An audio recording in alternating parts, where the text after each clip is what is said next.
الفاتحة لله روح سيدنا وحبيبنا وشفيعنا رسول الله محمد بن عبد الله وآله وأصحابه وأزواجه وذريته وأهل بيته وإلى روح شمس الدين أبو عبد الله محمد بن أبو بكر بن أيوب بن سعد بن حارث وأصوله وفروعهم أن الله يعلي درجتهم في الجنة ويكثر مثوباتهم ويضاعف حسناتهم ويحفظنا بجاههم وينفعنا بهم ويعيد عليهم من بركاتهم واسرارهم وانوارهم وعلومهم منفعتهم في الدين والاخره شؤون الله لنا ولهم الفاتحه.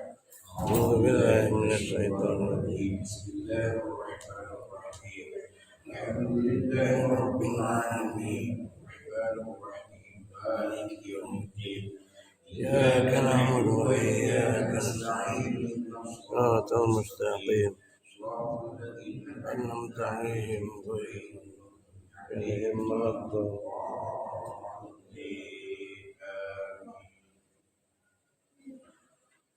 Alhamdulillah, segala puja dan puji hanya milik Allah Rabbul Alamin. Hari ini kita masih diberikan nikmat iman, nikmat sehat, nikmat panjang umur, sehingga kita mensyukuri nikmat ini dengan sebaik-baiknya dalam rangka kita menerima atas panggilan Allah salat subuh berjamaah yang kemudian kita langsung diiringi dengan majelis ilmu.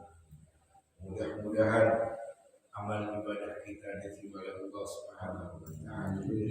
Mudah-mudahan duduknya kita di sini senantiasa mendapatkan cucuran rahmat dari Allah Subhanahu wa taala, dan mudah-mudahan kita selalu diberikan keberkahan atas hidup kita, diselamatkan diri kita, disehatkan badan kita, istri dan anak kita, keluarga kita, lingkungan kita, bangsa dan negara kita. Mudah-mudahan Allah berikan keamanan, Allah berikan perlindungan tentunya dalam hal-hal yang baik menurut Allah Subhanahu wa taala. Salawat beserta salam semoga selalu tetap tercurahkan kepada junjungan kita, Nabi kita, kedua kita, suri tauladan kita, Nabi kita Muhammad bin Abdullah Rasulullah sallallahu alaihi wasallam, beserta kepada para keluarganya, para sahabatnya, dan juga mudah-mudahan salawat beserta salam ini juga senantiasa tercurahkan kepada kita umatnya. Insya Allah kita akan mendapatkan syafaat itu kelak yaumil qiyamah. Amin ya rabbal alamin. Kepada iman jamaah rahmatullah, pada hari ini kita akan memasuki bab tentang al-ma'asi tumitul qalb. Jadi kemaksiatan akan mematikan hati, yang ditulis oleh Al-Imam Ibnu Qayyim rahimahullah ta'ala. Sebagaimana biasa, sebelum kita mulai mukadimahnya dari majlis ini, ada satu riwayat dari Nabi sallallahu alaihi wasallam yang pernah bersabda, "Man yuridillahu bihi khairan yufaqihu fid din." Kata Nabi, bagi siapa yang Allah kehendaki kebaikan, maka Allah faqihkan dia di dalam urusan agamanya. Kalau Allah Subhanahu wa taala sudah menganugerahkan nikmatnya yang paling besar berupa rasa takutnya hanya kepada Allah, maka dia termasuk hamba Allah yang beruntung. Kenapa dia disebut beruntung? Itu karena Allah sudah memberikan nikmat yang paling besar yang kedua setelah nikmat iman.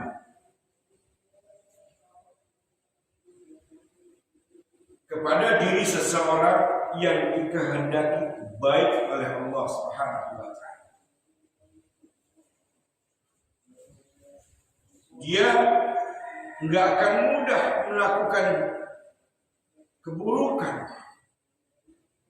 Dia enggak akan tergiur memakan atau mengambil yang bukan haknya.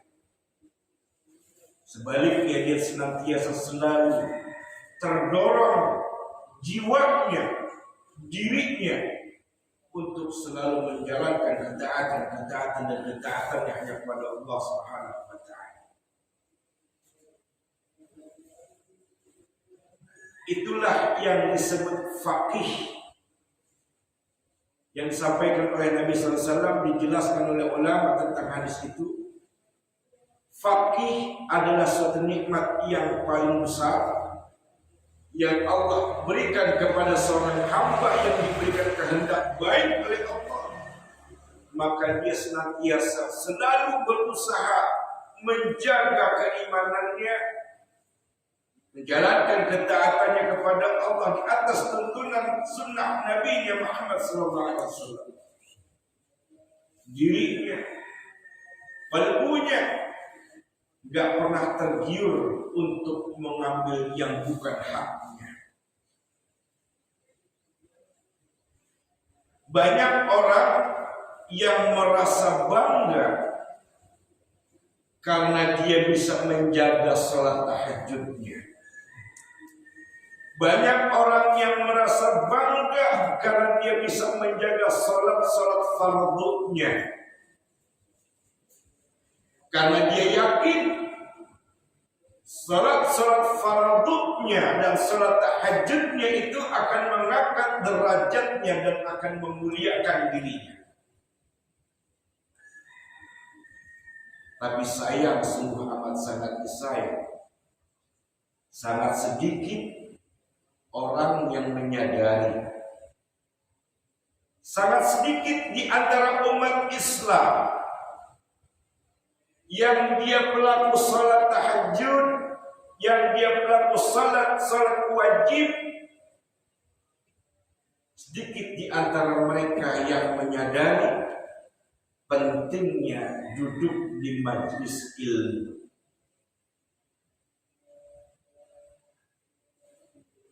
Padahal mempelajari ilmu agama, ibadah yang senilai dengan ibadah-ibadah yang lain.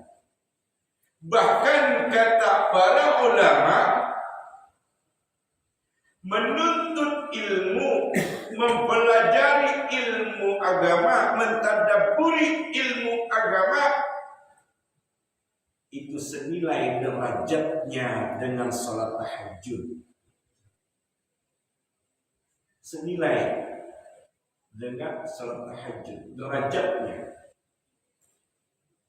Lalu bagaimana dengan orang yang ahli tahajud? Dia merasa bangga.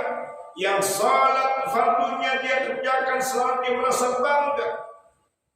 Kalau tidak adanya ilmu yang dia miliki, maka salat-salatnya tidak diterima oleh Allah Subhanahu wa taala. Tidak diterima oleh Allah Subhanahu. Kenapa tidak diterima oleh Allah?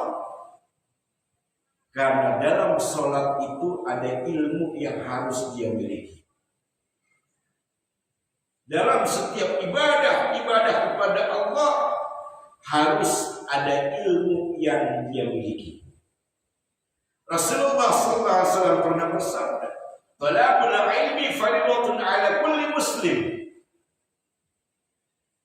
Menuntut ilmu agama, mempelajari ilmu agama, mentadabburi ilmu agama wajib hukumnya bagi orang-orang yang mengaku Islam.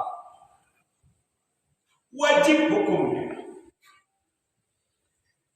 Rasulullah mengatakan ini kan karena perintah Allah yang harus disampaikan kepada umatnya. Wajib hukumnya bagi mereka orang-orang yang mengaku Islam. menuntut ilmu. Duduknya kita di majelis ilmu adalah ibadah kita kepada Allah Subhanahu wa taala. Banyak malaikat di sini. Banyak para malaikat di sini yang kita nggak bisa melihat, mereka sedang berselawat untuk diri kita. Memohon ampunan kepada Allah untuk orang-orang yang duduk di majelis ilmu. Penuh ini para malaikat. Penuh. Ratusan malaikat ada di sini. Mereka semua memohonkan ampunan kepada Allah untuk kita yang duduk di majelis ini. Makanya sedikit sekali orang yang banyak mengerti tentang majelis ini, menganggap sepele. Jadi duduknya kita di majelis ilmu adalah ibadah kita kepada Allah.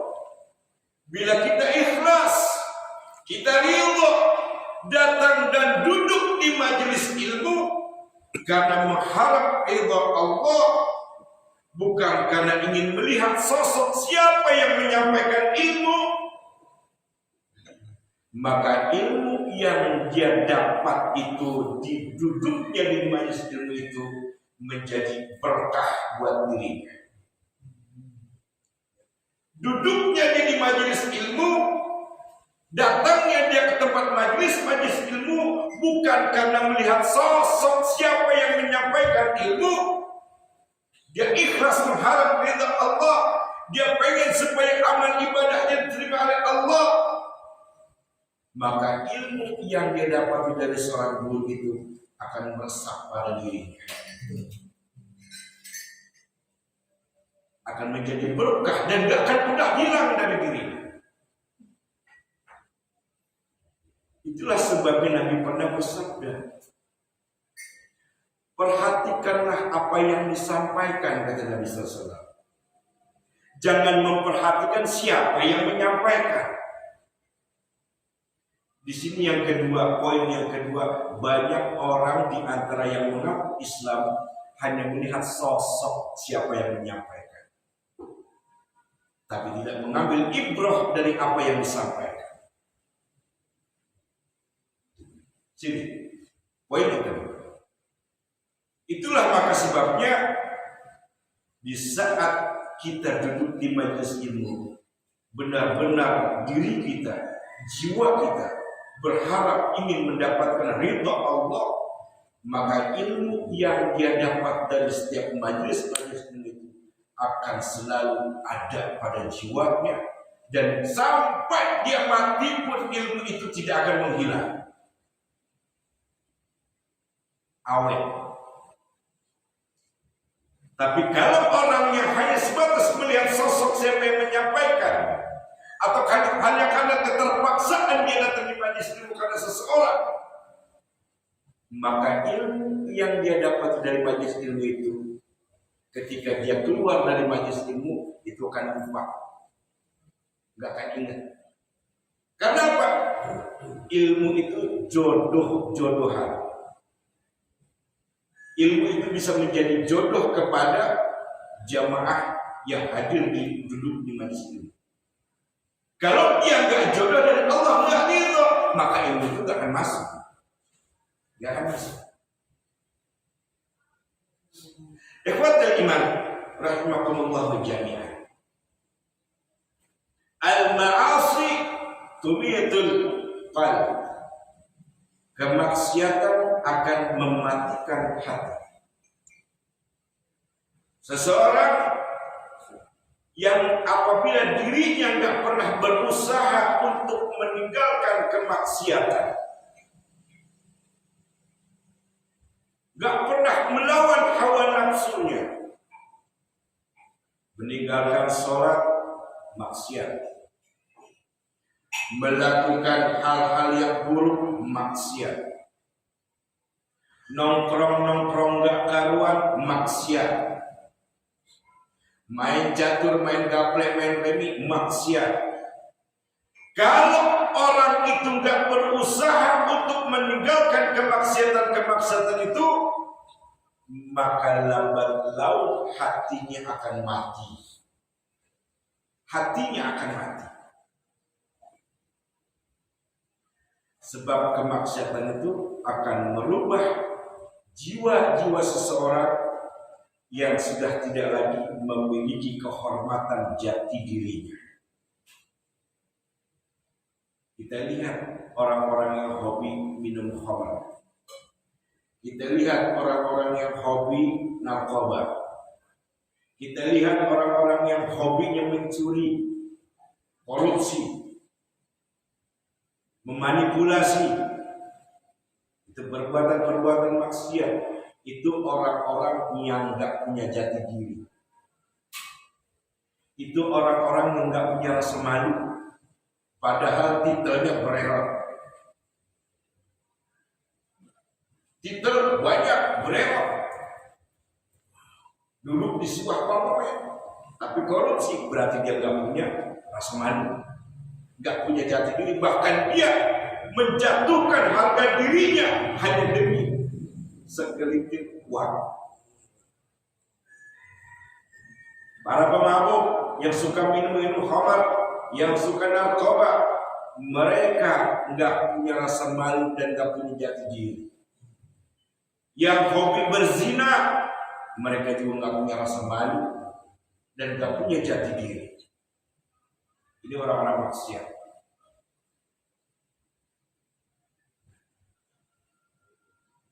Mereka para pelaku maksiat, sekali lagi dikatakan, tidak memiliki pri kemanusiaan. Ya, kita lihat saja, banyak orang yang tega membunuh jiwa-jiwa yang bukan hak. Ada orang tua yang membunuh anaknya. Ada anak yang membunuh orang tua. Ada suami yang membunuh anak dan istrinya. Ini namanya orang yang sudah tidak punya rasa pri kemanusiaan. Pelaku maksiat. Lalu mereka orang-orang pelaku maksiat di mata Allah mereka seperti binatang.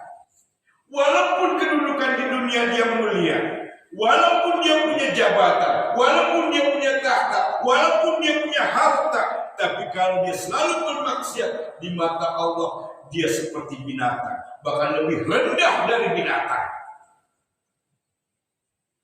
Lebih rendah dari binatang.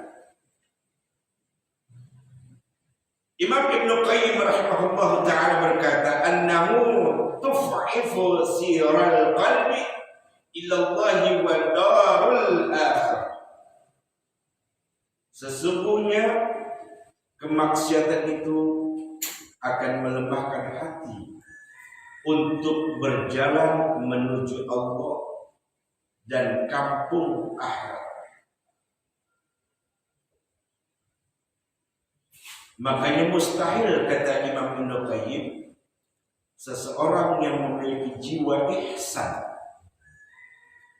yang punya rasa takut kepada Allah, mereka akan terjerumus, terperosok, masuk ke dalam kemaksiatan. Mustahil, kata Imam Ibn Qayyim. Orang yang ihsan, yang ahli ibadah, yang ahli sholat, ahli dalam selalu mencari ilmu agama, mempelajari ilmu agama, tidak mungkin mereka untuk melakukan maksiat, kata Imam Ibn Qayyim. Karena diri-diri mereka takut kepada Allah Subhanahu wa Ta'ala. Karena mereka yakin hidup mereka di dunia ini tidak akan pernah lama. Kalaulah seseorang yang mengaku beriman, pelaku sholat, suka datang dan hadir duduk di majelis ilmu, tapi masih suka dan gemar melakukan kemaksiatan, kata Imam Ibn Qayyim, berarti ada yang keliru terhadap imannya. Ada yang keliru terhadap ihsannya. Ada yang keliru terhadap ketaatannya.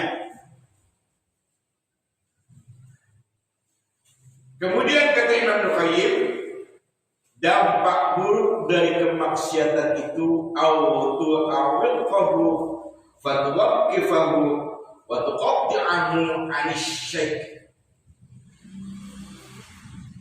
Dampak buruknya pelaku-pelaku maksiat ini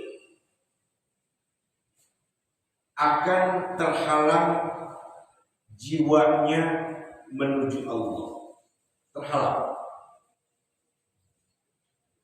Bahkan bisa terputus jiwa dia untuk menuju ketaatan kepada Allah. Terputus. Kenapa terputus? Karena Allah tidak suka dengan jiwa-jiwa yang kotor. Allah tidak suka dengan jiwa-jiwa yang kotor. Bahkan kata Imam Al-Qayyim, "Fala tad'hu yahtu ila Allahi khutwatan." Kemaksiatan itu yang dia pecandu kemaksiatan tidak dibiarkan oleh iblis sejengkal pun untuk menuju Allah. Sejengkal pun untuk menjalankan ketaatan kepada Allah tidak dibiarkan oleh iblis bagi pelaku maksiat. Tidak ada kesempatan. Bahkan terus digosok oleh iblis agar dia tetap seumur hidupnya menjalankan kemaksiatan. Kalau sudah begitu, hadza ilam taruddahu an wajhatihi ila waraihi.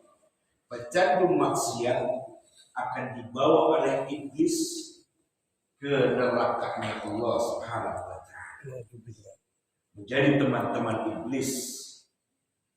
Karena memang iblis sudah meminta kepada Allah, sudah berikrar kepada Allah, bersumpah kepada Allah, dia akan mendatangi anak keturunan Adam dari depan, dari belakang, dari samping kanan dan kirinya. Bahkan kata iblis, banyak nanti dari keturunan Adam, wahai Allah, di antara mereka sedikit orang yang bersyukur kepada-Mu.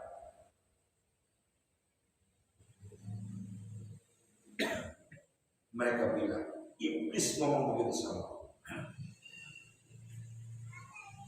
Inilah perjuangan dia.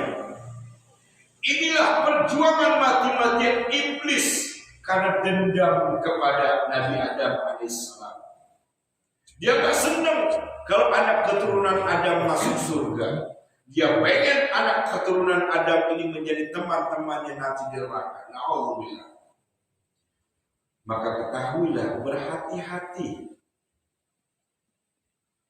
Berhati-hatilah kita hendaknya kepada iman, bahwa sesungguhnya tidak ada seorang pun yang bisa terhindar dari kemaksiatan. Kita, jangankan kita yang belum seberapa ilmunya, banyak para ulama yang sekarang ini melakukan maksiat. Banyak. Makanya musibah tak pernah berhenti di negara kita. Musibah tak pernah berhenti di negara. Kenapa? Banyak para ulama-ulama yang bermaksiat kepada Allah, hanya mementingkan urusan jabatan, urusan dunia, urusan rupiah. Dan yang paling mengenaskan, ulama-ulama itu mereka takut mati karena Allah. Membela yang salah, takut mati memperjuangkan agama Allah. Ini makanya kata Imam Al-Qayyim, kita tidak ada seorang pun di antara kita yang bisa terhindar dari kemaksiatan. Itulah sebabnya kata Imam Al-Qayyim, mari kita berlindung kepada Allah. Semoga kita diselamatkan oleh Allah. Semoga kita dihindarkan oleh Allah dari perbuatan-perbuatan maksiat. Yang buat iman. Itulah dampak buruk dari kemaksiatan, bahwasanya iblis tidak akan pernah sedikit pun mengarahkan pelaku maksiat untuk kembali bertobat kepada Allah. Dampak buruk.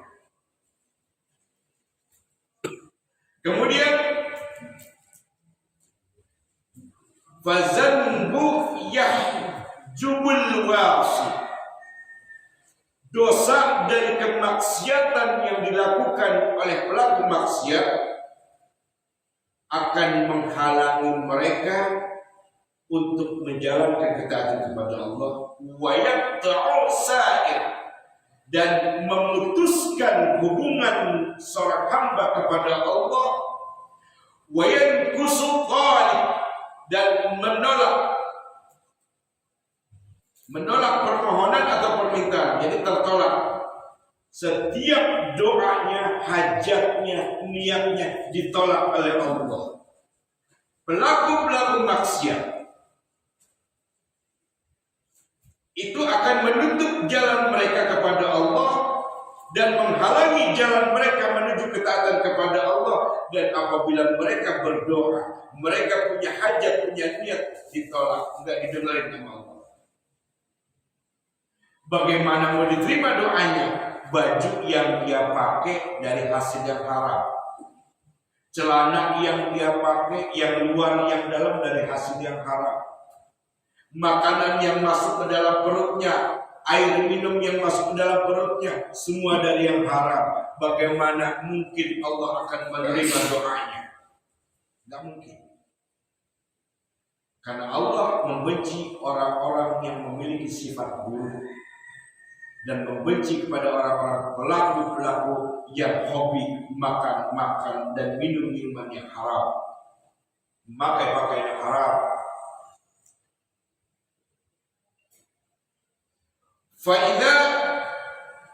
Fa'idha maridha bidhunub, kalau hatinya sudah sakit, kalau hatinya sudah lemah, sakit karena melakukan terus kemaksiatannya, jiwanya enggak akan melakukan lagi ketaatan. Kata Ibnu Qayyim, dha'afat tilkal quwwah allati tutasi sayyuruh. Hatinya semakin sakit dengan pelakuan dosanya atas kemaksiatannya yang dia hobi melakukan, maka hatinya itu akan menjadi lemah untuk melakukan ketaatan kepada Allah Subhanahu wa taala. Fa in zalat bil kulliyah in qata'an laha in qata'an yamutatu ajtadarakan. Kalau sudah menjadi lemah semuanya, jiwanya, qalbunya, sama sekali tidak memiliki kekuatan untuk menuju Allah, maka terputus sudah hubungan jiwa dia dari Allah secara menyeluruh. Terputus sudah, kata Imam Ibnu Qayyim. Jiwa dia, kalbu dia, diri dia secara menyeluruh sudah tidak ada lagi hubungan dengan Allah Subhanahu wa taala. Wallahul musta'an. Semoga Allah Subhanahu wa taala memberikan pertolongan kepada kita, menguatkan kita untuk tidak melakukan kemaksiatan. Ikhwatul iman rahimakumullah jami'an. Itulah sebabnya menuntut ilmu agama, belajar ilmu agama tidak bisa disamakan dengan menuntut ilmu dunia. Tidak bisa disamakan. Ilmu agama tidak mahal untuk dipelajari, tapi orang enggan untuk datang. Kebutuhan ilmu dunia walaupun mahal, banyak orang yang mendatang. Ilmu yang dia pelajari tentang dunia yang dikepengenin, yang hasilnya diinginkan hanyalah sebuah nilai yang baik ketika dia ujian. Saat dia ujian dapat nilai bagus, bangga dia. Bangga, luar biasa. Tapi dia nggak indep jiwanya terhadap ilmu agama untuk memperbaharui, mempelajari dan selalu memperbaharui agama. Dia nggak indep, padahal nggak bayar. Masa bodoh.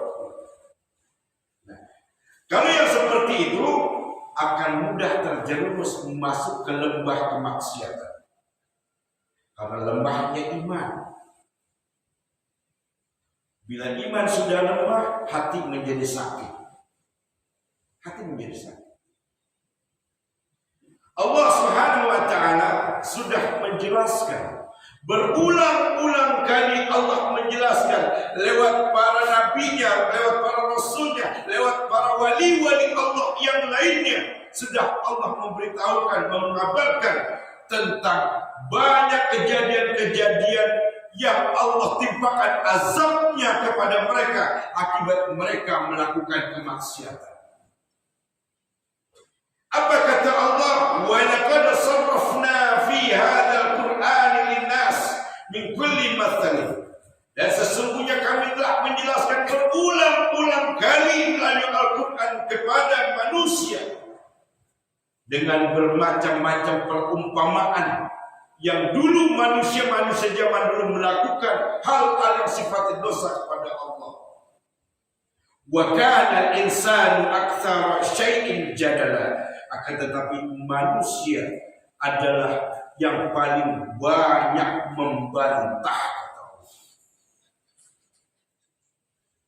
Akan tetapi manusia adalah memang yang paling banyak membantah kepada Allah Subhanahu wa taala.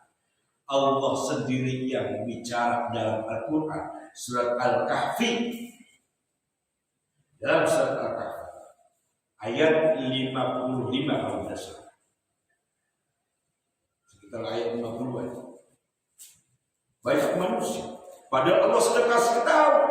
Inilah kaum Ad ketika dia bermaksiat kepada Allah, ketika dia bermaksiat kepada nabinya, Allah hancurkan kaum Ad. Bahkan kotanya dijadikan kota Hadratul Maut, kota mati, tidak berpenghuni. Itu akibat kemaksiatan. Umat Nabi Nuh ketika dia bermaksiat kepada Allah, kepada nabinya, Allah turunkan azab melalui banjir. Ini pelajaran yang Allah kasih, perumpamaan-perumpamaan untuk kita. Tapi banyak manusia yang membantah, ngeyel. Ikhwatul iman, kata Imam Al-Qayyim, ada penyebab yang sangat kuat dari maksiat yang dilakukan oleh manusia. Wa min aqwil asbabil jalibah lizawali ni'mati ta'ala wa tahulu afwiyatihi. Dan termasuk penyebab yang sangat kuat dari kemaksiatan itu yang bisa menghilangkan nikmat Allah, nikmat rezeki, nikmat sehat, dan nikmat-nikmat Allah yang lainnya. Jadi kalau dia hobi bermaksiat, terus bermaksiat, maka sedikit demi sedikit nikmat-nikmatnya itu dicabut oleh Allah Subhanahu wa taala. Nikmat rezekinya, nikmat hidupnya, nikmat sehatnya, ya. Terus nikmat-nikmat yang lain semua dicabut oleh Allah Subhanahu wa taala. Adapun bagi mereka pelaku maksiat, apabila terus dia diberikan rezeki banyak, diberikan sehat yang selalu sehat, hati-hati dengan itu. Karena di balik itu ada istidraj dari Allah Subhanahu wa taala. Ada malapetaka yang sedang menunggu dia. Dia pelaku maksiat, nggak pernah beribadah kepada Allah, nggak pernah menjalankan ketaatan kepada Allah, tapi dia selalu lancar aja rezekinya, nggak pernah sakit, sehat terus. Hati-hati, kata Ibnu Qayyim, ada istidraj di balik itu. Malapetaka sedang menunggu dia. Wa faja'atan naqamatuhu, kemudian secara tiba-tiba dia akan mendapatkan azab dari Allah Subhanahu wa taala. Itu yang disebut istidraj. Mati mendadak. Dalam sedang bermaksiat, mati. Di tempat perzinahan, lagi sedang bertumpukan dengan yang bukan muhrimnya, lagi sedang nyekek botol, lagi sedang membunuh, dia mati tiba-tiba, secara tiba-tiba. wa tujlibu jami'i sakhatihi, dan akan menarik semua kemurkaan Allah. Jadi mereka pelaku-pelaku maksiat ini intinya dia sudah menantang Allah, dia sedang menantikan, sedang menunggu, karena menantang Allah, dia menunggu apa sih yang Allah akan kasih azabnya ke gua nih. Bahasa kasar seperti itu. Bagi pelaku maksiat, celaka buat mereka. Di dunianya dihilangkan keberkahannya, rezekinya dihilangkan keberkahannya, sehatnya dihilangkan keberkahannya. Kalau sudah begitu, nanti tinggal menunggu waktu azab Allah turunkan, yaitu berupa istidraj. Nauzubillah min dzalik. Jadi bahwasanya dosa itu bisa membawa pelakunya kepada takdir yang buruk, kesengsaraan, dan mati dalam keadaan suul khotimah. Dan dia akan mendapatkan azab yang berat, siksaan yang berat di dunianya maupun nanti di yaumul akhirat, karena dia sudah mengundang murka Allah, dia sudah menantang Allah. Makanya Allah tidak memberikan kesempatan bagi dia untuk bertobat kepadanya.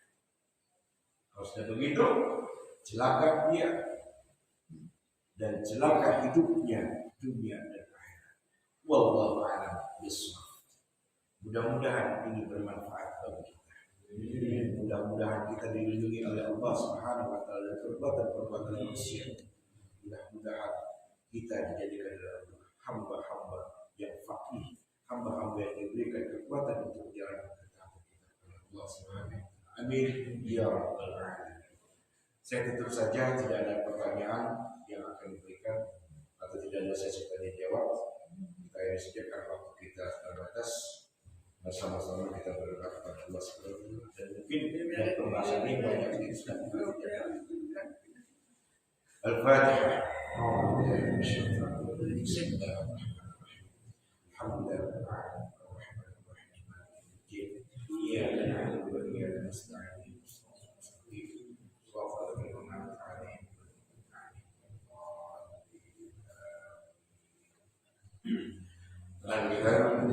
الغفور للعبد للغرور والفوز في الأمور والمغفر الجبور والصلاة الله دوما وسلامه تماما على من يأتي إماما ولأنبيائه تماما وعلى الأهل الكرام والصحب كالنجوم في قدوة المرام للغرب والأعجم. يا ربنا اعترفنا بأننا اقترفنا وأننا أسرفنا على نظر أشرفنا فتب علينا توبة تغسل كل حبة واستر لنا العورات وآمن الروحات واغفر لوالدينا ربي ومولدنا والأهل والإخوان وسائر الخلان وكل ذي محبة أو جيرة أو صحبة والمسلمين أجمع آمين ربي يسمع فضلا وجودا منا لا باحتساب منا بالمصطفى رسوله نحظى بكل سر صلى وسلم ربي عليه عهد الهب وآله وصحبه إلى كشف الصحب والحمد لله في البر والأمان. سبحانك اللهم وبحمدك أشهد أن لا إله إلا أنت أستغفرك وأتوب إليك. ثم السلام عليكم ورحمة الله warahmatullahi wabarakatuh.